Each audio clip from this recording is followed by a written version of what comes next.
ఈ రాయలసీమ ప్రాజెక్టుల పైన వైఎస్ఆర్ కాంగ్రెస్ పార్టీ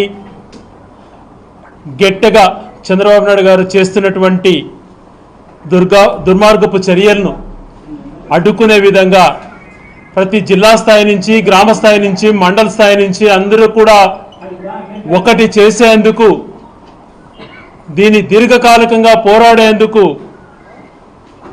సిద్ధం చేస్తూ ప్రతి జిల్లాలో కూడా ఈరోజు అందరి ఇన్ఛార్జీలతో కలిపి మీటింగ్లు ఏర్పాటు చేయడం జరిగింది. అందులో భాగంగా ఈరోజు గౌరవ అన్నమయ్య జిల్లా అధ్యక్షులు అమర్నాథ్ రెడ్డి గారు, గౌరవనీయులు తంబలపల్లి ఎమ్మెల్యే గారు ద్వారకనాథ్ రెడ్డి గారు, గౌరవ హిందూపూర్ పార్లమెంట్ పరిశీలకులు రమేష్ రెడ్డి అన్న గారు, గౌరవ రాజంపేట పరిశీలకులు సురేష్ బాబు అన్న గారు, గౌరవనీయులు మదనపల్లె ఇన్ఛార్జ్ నిసార్ అన్న గారు, కోడూరు ఇన్ఛార్జ్ గారు, పీలేరు ఇన్ఛార్జ్ గారు కొన్ని అనివార్య కారణాల వల్ల రాలేకపోయారు, వేరే పని ఒత్తిడి వల్ల. మేమందరం కూడా ఈ జిల్లా నుంచి పూర్తిగా పార్టీ ఏదైతే పిలుపునిచ్చిందో దాన్ని గట్టిగా ఏ రకంగా ఈ ప్రాంత వాసులు నష్టపోతున్నారో క్షుణ్ణంగా ప్రజలకు వివరించదలుచుకున్నాం. ఈరోజు 20 నెలలు పైగా తెలుగుదేశం ప్రభుత్వం ఏర్పడి 20 మాసాల పైన దాటింది.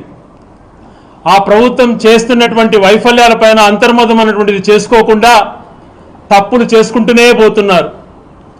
ఈరోజు వైఎస్ఆర్ కాంగ్రెస్ ప్రభుత్వం ఎన్నో అప్పులు చేసిందని మాట్లాడినట్టు వీళ్ళు 20 నెలలు గడవక ముందే వైఎస్ఆర్ కాంగ్రెస్ పార్టీ 5 సంవత్సరాలలో 3,32,000 కోట్ల అప్పులు చేస్తే 20 మాసాలలోనే దాదాపుగా 3,20,000 కోట్ల పైగా అప్పులు చేసింది. కేవలం 20 మాసాల్లోనే వైఎస్ఆర్ కాంగ్రెస్ పార్టీ 5 సంవత్సరాలలో ప్రభుత్వానికి అనేక రంగాల సంక్షేమ కార్యక్రమాలు ఇచ్చి కరోనా లాంటి పరిస్థితులు వచ్చినా కూడా 3,32,000 కోట్ల అప్పులు చేస్తే పూర్తిగా అప్పుల పాలు చేసిందని ఆరోపణలు చేసినట్టు వీళ్ళు 20 మాసాలలోనే ప్రజలకు ఏమాత్రం సంక్షేమం ఇవ్వకుండా అభివృద్ధి చేయకుండా వాళ్ళు మాత్రం 3,20,000 కోట్ల అప్పులు చేసేశారు. మరొక పక్కన చూస్తే పసిపాపలపైన అత్యాచారాలు జరుగుతున్నాయి. ఏ ఒక్క మహిళలకు న్యాయం జరగటం లేదు. బడ్జెట్ కేటాయింపులు మనం చూసుకుంటే దాదాపుగా 1 కోటి మంది మహిళలకు 18 సంవత్సరాల నుంచి 50 సంవత్సరాల వరకు 1,500 రూపాయలు ఇస్తానని చెప్పినటువంటి పెద్ద మనిషి ₹1 మహిళలకు కేటాయించలేదు.